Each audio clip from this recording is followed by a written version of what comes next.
everybody's just slinging around. I thought it was going to be. Is that for them, I guess? All right. Well, it's good to see some of you back. I was wondering after last week if anybody would come back, but okay. Sometimes you wonder, things that you study and you learn. You wonder how it'll. If people get anything out of it, I hope you do, because it's God's word. So you better get something out of it, or it's on you, not me.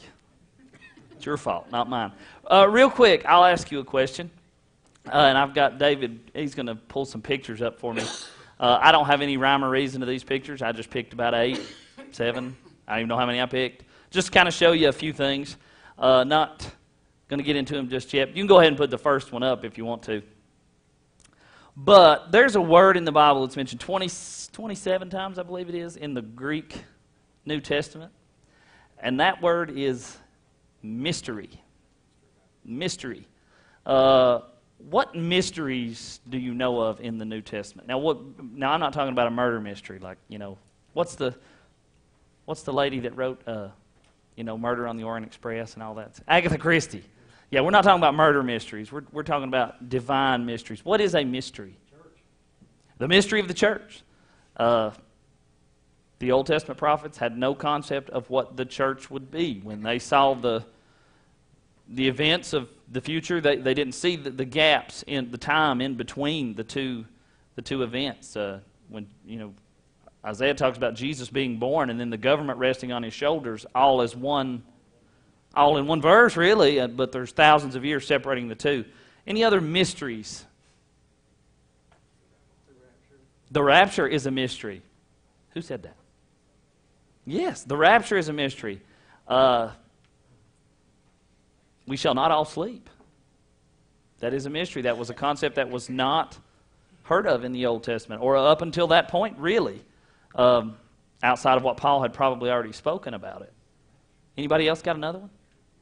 Paul was called to preach to the Gentiles that they could be saved. That's another one. Right.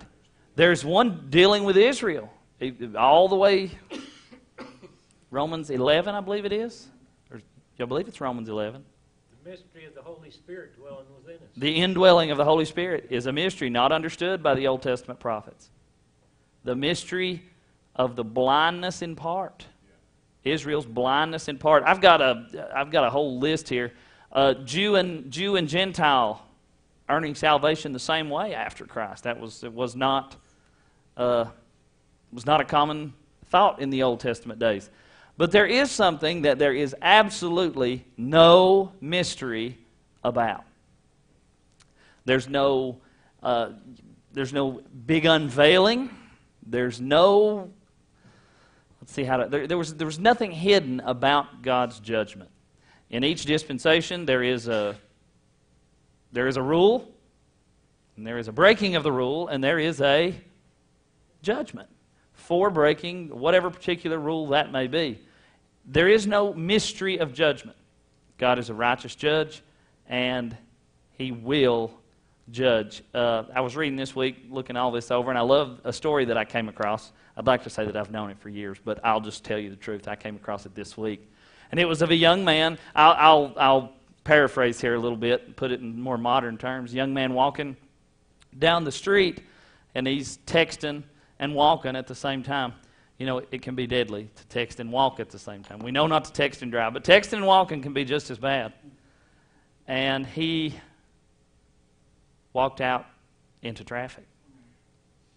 It was not there was not a walk sign for him, and a man grabbed him by the shirt collar and pulled him back. Saved his life. 2 weeks later, that same man was arrested for stealing a car. The man that was pulled to safety was arrested for stealing a car. He goes to stand before the judge, and lo and behold, he sees the man that pulled him out of the road. And he begs forgiveness. You were the man that saved me. Your heart is good. You are honorable and righteous. Don't judge me this way. He said, that day I was your Savior. Today I am your judge. Same goes with Nineveh. When we're looking in the book of Nahum, less than 100 years ago, Jonah preached repentance. They repented, came back to the God of Abraham, Isaac, and Jacob, and God spared them. He held off judgment. He saved them in that day. But here we are, less than 100 years later, and he is prophesying that he will be their judge. They have ruined whatever shot they had. They blew it. Now, if you look here a little bit, this is the, sometimes I wonder why things work out. I just started teaching sixth grade, and sixth grade teaches all of ancient history. And it is incredible how just teaching this, and I never knew a lot of this before, just, studying it, reading it, teaching it, it opens this up even more, ancient history, the extra biblical sources. And you look at, Nineveh was destroyed. My textbook will never say that God prophesied that it would be destroyed. And it was, but we have another book that says that's what happened. So you have this empire. It's the Mesopotamian Empire, and you've had several throughout history. You have several dominant either city-states or kingdoms or whatever. But Assyria comes along right before the Babylonian Empire that we know from the Bible. Assyria was right before that. They were actually there a little bit before, but to prominence they came right after. Assyria up here. The Assyrians, they conquered all this. They had it all, and this is their capital, Nineveh. One thing you need to know, anytime, and that's why it makes no sense that Jerusalem's even a city from the ancient days. What do you got to have to start a civilization? A river, water. And this is right in between the Tigris and the Euphrates River, right? Well, it's actually on the banks of the Tigris River. You'll see, I've got some pictures there. So it sprung up there and prospered. They were so cruel. I don't know if you all remember some of the things that I said last week. They were extremely cruel. They would just skin people alive, throw their skins on the city walls, burn children alive. I mean, just ungodly torment on their enemies. And then, like I said, I think I said this last week, they would carry pictures on stone tablets of what they would do to you. At the front of their army, they carried, it was an intimidation factor. They would just march right up and say, this is what awaits you if you don't surrender. And no doubt it did. So what we've got here, let's go to the next picture here real quick. This is a layout of Nineveh. Nineveh wasn't discovered until, I think it was in the late 1800s. Between 1850 and 1900, it was a very late discovery. So imagine, from the time of Christ until the 1850s, there was no Nineveh, to be physically spoken of. They didn't know where it was. People literally went on faith preaching about Nineveh. Same with Israel. Preachers preached for years and years and years that Israel would be in the land. And up until 1948, it wasn't a reality, and now it is. So this is the main hub right here, and I've got some better pictures I'll show you, but just to kind of give you a layout.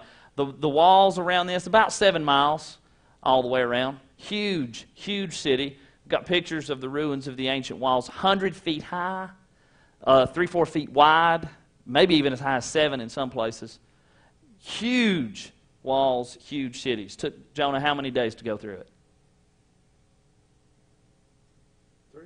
In about 3 days to walk through this entire city, getting to everybody, getting around. I mean, it wasn't 3 days across as far as walking, but to get to all those people, it was a massive place. Right here in the center, the Mesopotamians were known for their ziggurats. It's kind of like a stepped pyramid, so to speak, with a shrine on top of it. The Tower of Babel was probably a ziggurat of some kind. You can see pictures of that. But right there in the center is the hub, and you have Sargon's palace, not Nineveh's palace, Sennacherib's palace. They found ruins of it and everything. When they discovered the ruins, there was nothing left but piles and piles of ash. There was ash everywhere they found. Talking about the total destruction that Nahum prophesies to them. Let's go one more. Oh, this is a better look at it. You see the Tigris River right there, and it's Khosr or Khosser. So Kosher River, maybe so to speak, not kosher, that runs into the Tigris River there. This is the main hub. You've got the temple to, was it Badu? B-A-D-U, I think is what it is. It's kind of weird. They would have one patron god. A patron god of a civilization was, they believed in many, many, many gods, but their city was focused on worshiping one. You kind of had two in this case. You had the temple of Ishtar right in here, and then Badu. He was a god of literature and wisdom. Kind of weird that was their patron god. You would think it would be a god of war, so to speak. You've got two palaces.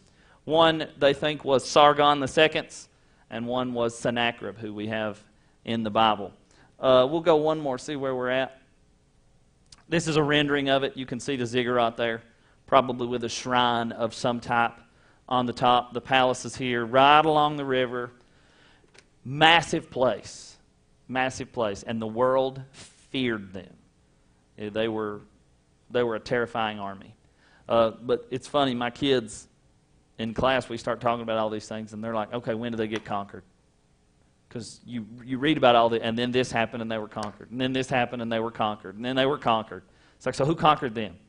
So you see that going over and over and over. One more, and then I may get into, okay, we're going to hold off right there. And we're going to look in the Bible. I'm going to read all of verse 2, or all of chapter 2 and some of chapter 3. But we are talking about judgment. Complete, righteous judgment from a righteous, holy God. And what we're going to do, we're going to take this theme and we're going to apply it to today. I was listening to Mike Hensley last week. That was good. He was a product of West End, wasn't he? He spoke about that. Soft-spoken man, but when he would get passionate about something, he'd get fired up. It was good to see. Saw 4 or 5 sermons from him, messages from him last week, and he said one thing, that every time he goes to preach, there is a theme running through his message, all the way through a theme. Y'all don't really have an organized preacher, so that doesn't happen here. No, I'm just kidding. But you can see where he learned that. A theme running through his message. The message tonight is judgment. There is no mystery behind it. God pronounces it, but he doesn't leave a mystery behind it. He doesn't say, not that we're not allowed to say because I said so sometimes. Just because I say so and I don't reveal to you a reason why something is, doesn't mean there isn't a reason. But God always reveals that judgment is coming. He reveals what the judgment will be. And what, Carolyn? And why it is coming. There's nothing to be, wondered, nothing to be debated, nothing to be argued about. God says judgment is coming. This is what will happen, and this is why. We were reading together last night as in Jeremiah chapter 5 or 6:1. We were in 5 or 6. I think we ended 5 last night, and right there it was again. He's talking to Judah. He says, this is what's coming, an assault from the north. Judgment is coming, proclaimed it. He said it's coming from the north in the form of the Babylonian army, tells what it's going to be, what's going to happen. They're going to be taken captive out of the land. And why? Because they committed spiritual adultery over and over and over and over again. He never leaves it out. There's no mystery to judgment. Every judgment that God's proclaimed through the future, he says it is coming. This is what it will be. This is who is involved. And this is why. And every time you read about judgment, you'll see those things. And Nahum breaks it down perfectly. Chapter 1, the pronouncement. Chapter 2, what the punishment will be. And then chapter 3, the reason for the punishment. So let's look. We're going to read through chapter 2 real quick. I may stop here and there and comment on a couple things. He says, he that dasheth in pieces is come up before thy face. Keep the fortress and watch the way, and make thy loins strong.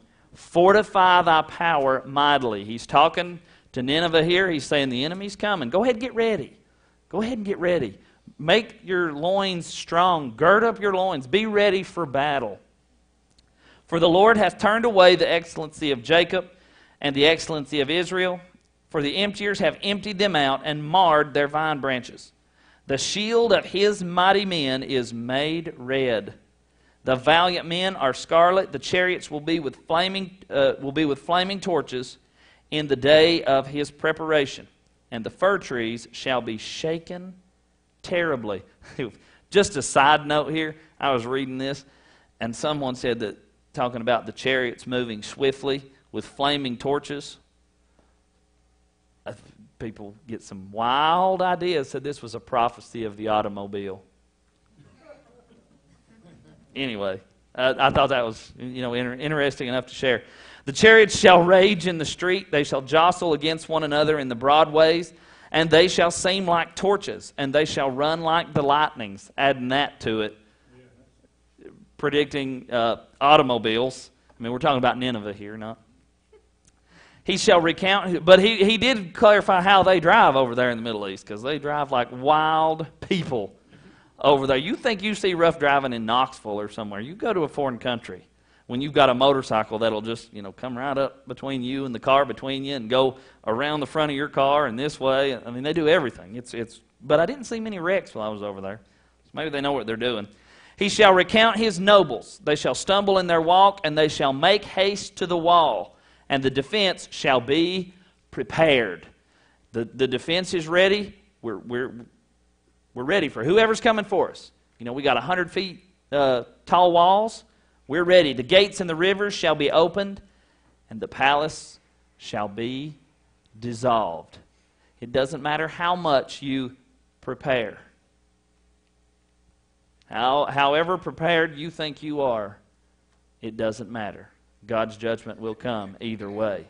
And it is decreed that she shall be led away captive, and she shall be brought up, and her maids shall lead her as the voice of doves beating upon their breasts. But Nineveh is of old, like a pool of water, yet they shall flee away. Stand, stand, shall they cry, but none shall look back. It's futile. It's pointless. It is useless to stand against this army. Take the spoil of silver, take the spoil of gold, for there is no end to the store and glory out of all the pleasant furniture. She is empty and void and waste, and the heart melts, and the knees smite together, and much pain is in its loins, and the faces of them all gather blackness. Where is the dwelling of the lions? The lion was a symbol of the Assyrian army. Listen to how it describes it. Where is the dwelling of the lions and the feeding place of the young lions, where the lion, even the old lion, walked, and the lions whelped, and none of them afraid? The lion did tear in pieces enough for his whelps, and strangled for his lionesses, and filled his holes with prey, and his dens with torn flesh. The lion, Assyria here, slaughtered, murdered, tortured, tormented so many people that God says, where is it now? Where is this lion now? Behold, I am against thee, saith the Lord of hosts, and I will burn her chariots in the smoke, and the sword shall devour thy young lions, and I will cut off the prey from the earth, or your prey from the earth, and the voice of the messengers shall no more be heard. In chapter 1, Nahum says to the Ninevites, he says, I believe it's in the last, let's read it right here really quickly. I wasn't planning on using that, but I just remembered it.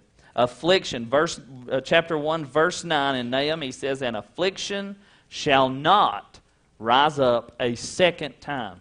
Destruction is complete.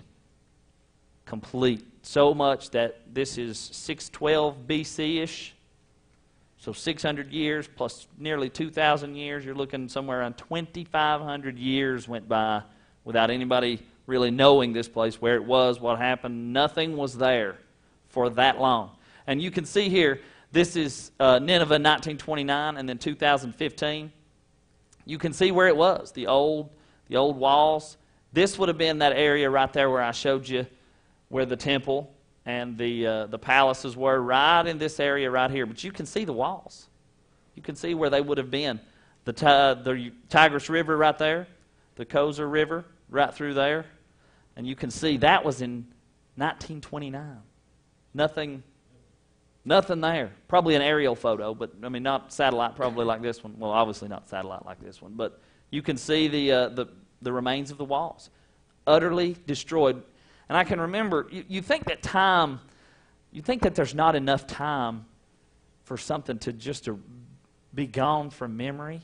When you go to Israel, there's a city, one of the first stops we went to was Caesarea, right there on the ocean. And it was just, I mean, it's right there on the ocean. I mean, how does it disappear? How does it vanish?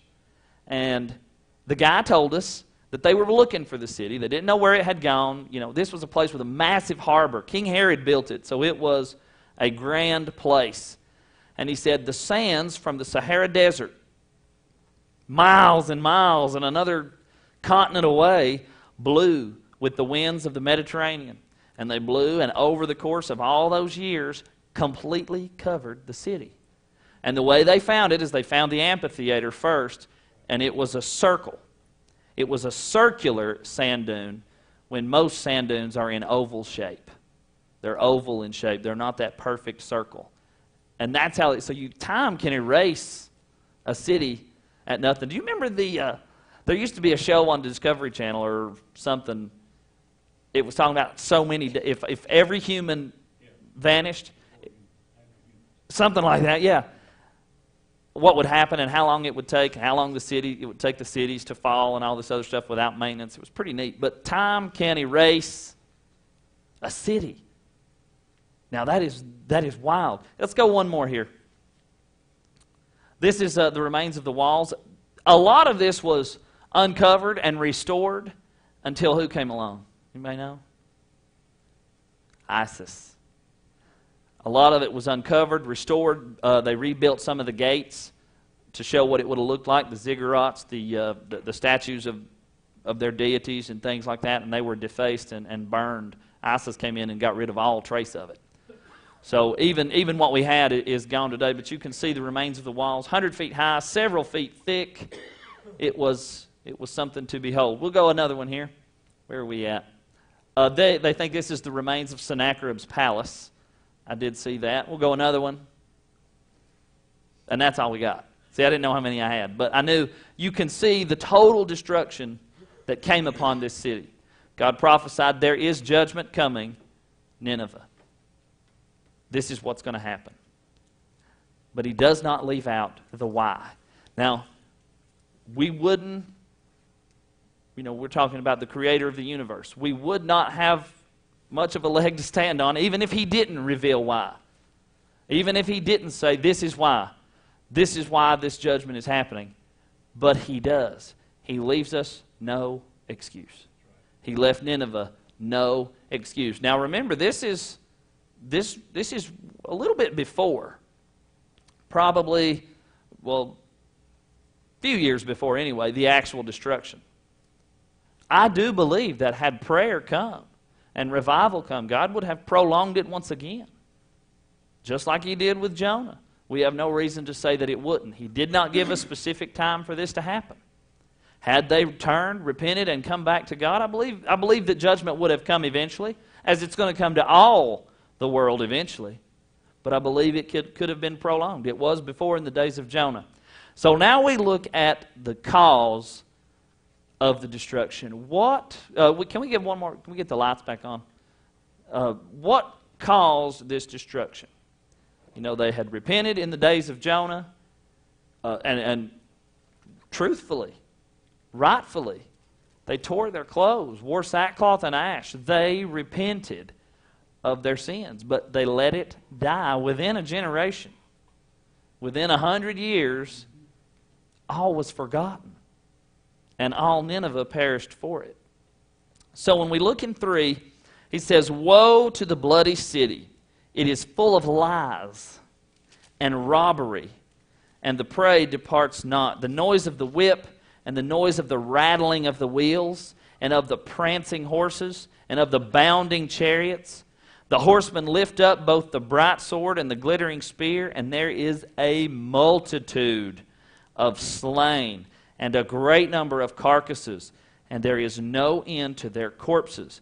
They stumble upon the corpses, I don't think we can imagine how many people this group of people killed.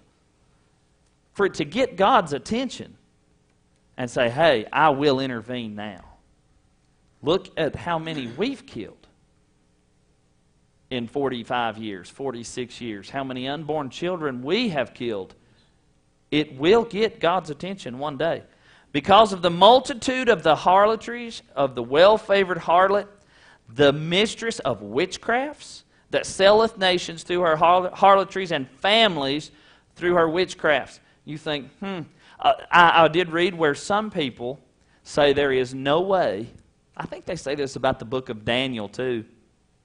They say there's no way this was written before the destruction. Why would they say that? They can't admit it's prophecy. Because it's so exact. It's so exact. It's a strange sin, one witchcraft to point out. You don't see a lot of that as far as the Bible text. You don't see a lot of prophesying against a nation because of witchcraft. But tablets have been uncovered. Archaeologists have uncovered, and they were knee-deep in it. Well, not knee-deep, chin-deep in witchcraft and mystic arts, things like that. It was running rampant through the city. It was very exact. Also talking about leading other civilizations into that same sin. I believe we have a pretty stern warning to us about not causing others to stumble. And that's what Nineveh was doing. So you've got all these things. Witchcraft, idolatry is for one. Selling the nations, murder, the worst of the worst. But what would be the one that God would probably say, all right, that's enough. I've had enough. The devil was one, he said, all right, that's enough. You've had it. What did he commit? What sin? Pride. Pride. If you look down, let's see here. Look at verse 8. He says, are you better than populous Nahum? Anybody got another word there? In verse 8? Are you better than populous Thebes? That's another name for the city of Thebes. Very prideful, very proud city. That was situated among the rivers and had the waters round about it, whose rampart was the sea, and her wall was from the sea. Are you better than her somehow in your idolatries and your sin and your witchcrafts? No. So what makes you think you will fare any differently? Ethiopia and Egypt were her strength, and it was unlimited. Put and Lubim were thy helpers. Yet she was carried away. She went into captivity. Her young children were dashed in pieces at the top of all the streets. And they cast lots for her honorable men, and all her great men were bound in chains. He said, they did not escape Nineveh. You will not escape. He cries to this nation today. The nations in the past did not escape. You will not escape if you continue in. So he's revealed that judgment is coming. He's revealed it's going to be devastating. They will be wiped away. No remnant. Nobody's going to be living in the city. It will be totally destroyed. And then he reveals why he did it. The sin.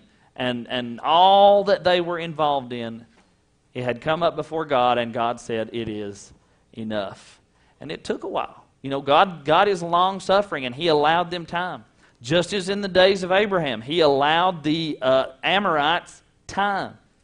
He says, I'm going to send you to Egypt, Israel, for 400 years, until the iniquity of the Amorites is full, until it rises up enough, and my anger overflows.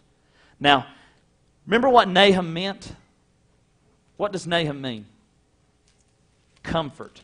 So all this, how can this be a book of comfort? It is a book of comfort because to those who are in Christ, and in this day and age, those who were living the way God would have them to live, those who were faithful and believed, it is comfort in knowing that God will soon do away with all of it. Mike was talking this week about, justification, sanctification, glorification. That final one, that glorification, we are saved, we are being saved, and we will be saved. Not in a salvation sense, but we are being delivered over and over and over, and we will be delivered again. We will be one day saved from the presence of sin. Period. There will be no more sin anywhere. And we will be saved from that. We're still right here in this world. We have to deal with it. We still struggle with it. And we still suffer the consequences for it. But one day we will be saved from all presence of sin. And look, that's what Nahum is about. It is a book of comfort to those who read it who are not the Assyrians, who are not the Ninevites, that say this cruelty will end. It is going to end. The last verse, well, I'll read the last two. In verse 18 and 19, Thy shepherds slumber, O king of Assyria. Thy nobles shall dwell in the dust. The people are scattered upon the mountains, and no man gathers them. No one will bring them back to this city. There is no healing of thy bruise. The wound is grievous. All that hear the report shall clap the hands over thee, over you. For upon whom hath not thy wickedness passed continually? He says, those that hear of this will be glad. They'll have a party. Because there's nobody in the sphere of influence that you have that has not experienced your cruelty. And they will rejoice. So what I say all that to kind of relate it to us today, and relate it to anybody that may be watching, somebody watching on the internet now or in the future or whatever, is that there has to be accountability from us today as well. We're not Nineveh anymore. God's not talking about destroying a city. God's not talking about a city falling under judgment in this day and age. Now, it's still there. It's a biblical principle. I will bless those that bless Israel. I will curse those that curse Israel. But we're dealing tonight with the individual soul. That's what the purpose of the church age is dealing with individual souls, getting people saved, making disciples of all nations. We are dealing with some bad stuff out there. I want you to turn to Revelation.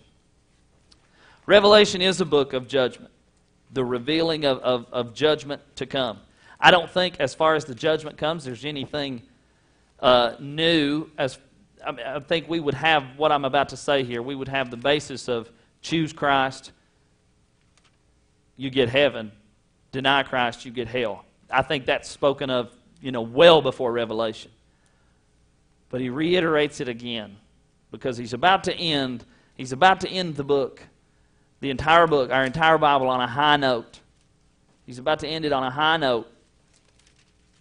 But there is always judgment that is coming for the lost. And when you look in chapter 21 of Revelation, I'm not going to get into all the timing and all that. I just want to read it for you. And I saw a new heaven, starting in verse 1, and a new earth, for the first heaven and the first earth were passed away, and there was no more sea. And I, John, saw the holy city, New Jerusalem, coming down from God out of heaven, prepared as a bride adorned for her husband. And I heard a great voice of heaven saying, Behold, the tabernacle of God is with men. He will dwell with them, and they shall be his people. And God shall himself be with them, and be their God. Now these are the people that belong to him. That is what's coming. That is what we look forward to. If you don't, you got a problem. If you don't look forward to that day, think about the... do we ever think... Have anybody ever built a house? It's torture. You think about, this day's never going to come. We're never going to get moved into this thing. Ever. And it slowly comes together, and you still think it's never going to happen. And then in my case, they moved the septic from one house to the septic to the other house and say, you got to get out. And boom, that day's there. Luckily, our bed was delivered that day, so it was a good thing that was the day. But it finally did happen, and it finally will happen. It will happen. It is assured. Nineveh probably thought it will never happen. How can it happen to us? And it did. And the city was erased for however long, over 2,000 years. No one knew where it was. I'll keep going here. Verse 4, and God shall wipe away all tears from their eyes, and there shall be no more death, neither sorrow nor crying, neither shall there be any more pain, for the former things have passed away.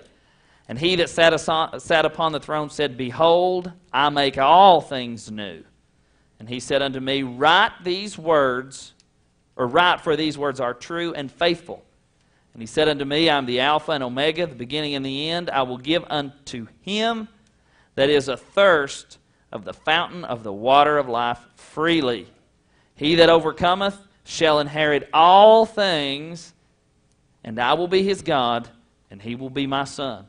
The only way to overcome is through the blood of Christ. He tells us that. There is a promise of reward, and he tells us why we're getting the reward, because we're drinking from the fountain. But he goes right in. He says that's not the end. There will be people who do not accept. And this is what he says. But the fearful, the unbelieving, and the abominable, the murderers, the fornicators, the sorcerers, which we think of witchcraft in a way, but I look at it as drug deals. It's to cause hallucinations, so to speak, and one who is responsible behind that. God has his eye on that. It's not a sin that has escaped. God has his eye on it. The idolaters and all liars shall have their part in the lake which burneth with fire and brimstone. I have a note, I have no doubt, in this Bible. It was Mom's Bible, and I have a note in here that says brimstone, not a lot of smoke. I'm pretty sure that came from you. No smoke, just utter torment, utter darkness, totally and eternally forever. They shall have their part in the lake with burneth with fire and brimstone, which is the second death. They've died once. They've gone through the physical process of dying. Now they will finally go through the utter spiritual death. The point is, there is no escape. He says, judgment is coming. This is what happens. You will be judged, and you will spend eternity in the lake of fire. He tells you that it's coming, and he tells you why. And look at it again. We think, oh, well, I don't do any of those things. But he covers all things in the first two. The fearful and unbelieving. You may never do any of the rest of those things. You may never do anything that the world considers heinous or bad or awful. But if you fall into the first category, unbelieving, you've already written your spiritual death sentence. It's done. Judgment is coming. It came for Nineveh, and we see that. That's why I love to teach from the Old Testament. God pronounced it. We can see it. We see that it happened. Archaeology proves it. History proves it. Science proves it. It all proves that the Bible is true. And when it comes to our souls, somehow we kind of let it just slide. But God says, and in his last 2 chapters, he has the reward, the promise of I can't even imagine, everything great.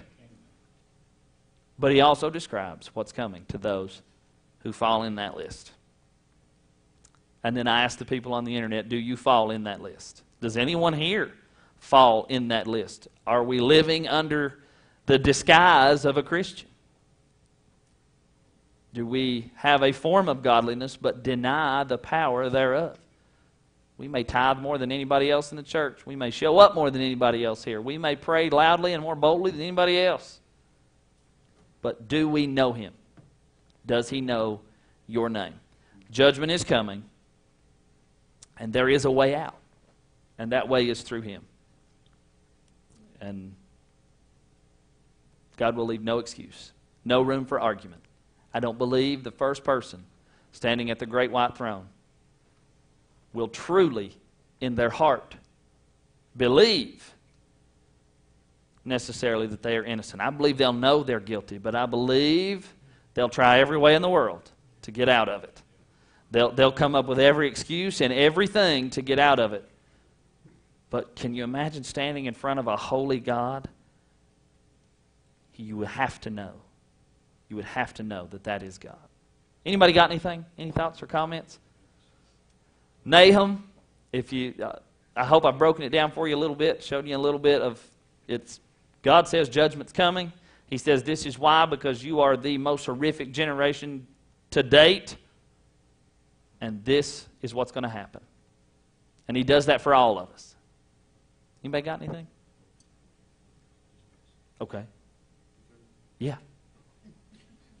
Yeah. I just got a report.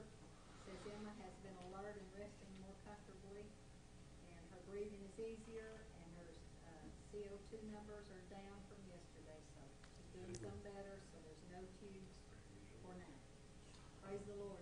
Yes. Prayer, because of the prayer of God's people. That's what I want to talk to you about. Emma is what, 2 years old. She has leukemia, and she's at Children's Hospital, and we've been praying for her, and we will continue to pray for her tonight too. So don't give up. Just keep right on going as God gives you to your mind. Just remember, her name is Emma Rose Stiles. Just pray for Emma. Pray for that child. God knows who she is. So let's just go together tonight, once again, before we leave tonight, and just ask God's blessings to be upon her, the family, John and Becca. Remember the entire family there.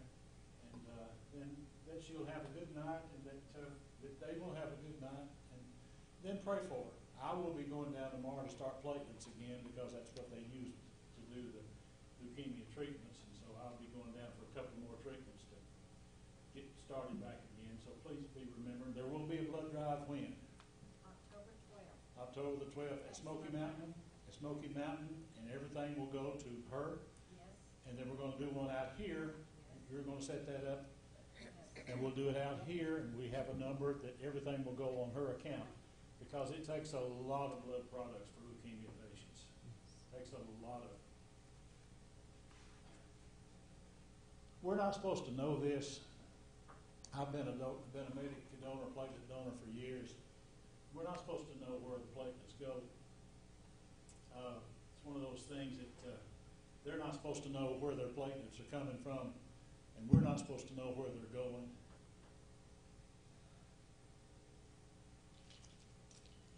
But a lady walked up to me and said, "Thank you for giving your platelets to my grandson."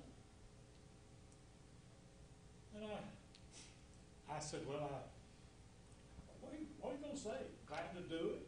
What are you going to say? This is my pleasure to do that." I'm not supposed to know. They're not supposed to know where it's going or wherever. But she knew. She found out. And that Brother Moody's platelets are coming to my grandson. And she walked right up to me and said, "Thank you." And I felt life is in the blood, guys. Life is in the blood. And we give blood all the time. We give life. Jesus gave us life. And so let's give prayer tonight as far as prayers are concerned. Would you just bow with us, please? Every eye closed, every head is bowed. Does anybody feel led to just pray out and lead us in a prayer tonight? Anybody that wants to, anybody that will.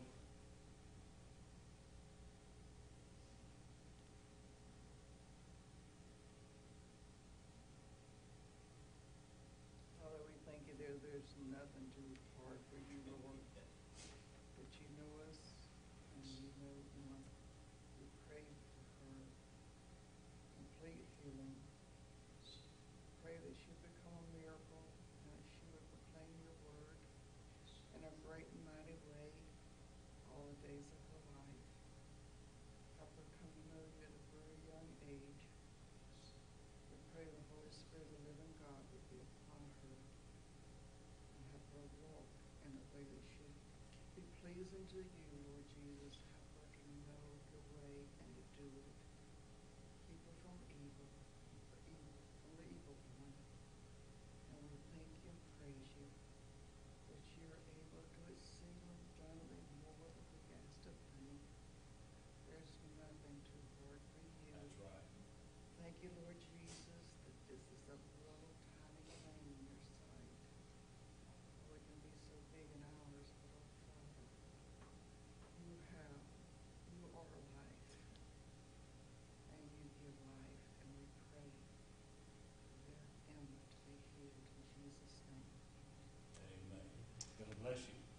See you Wednesday night.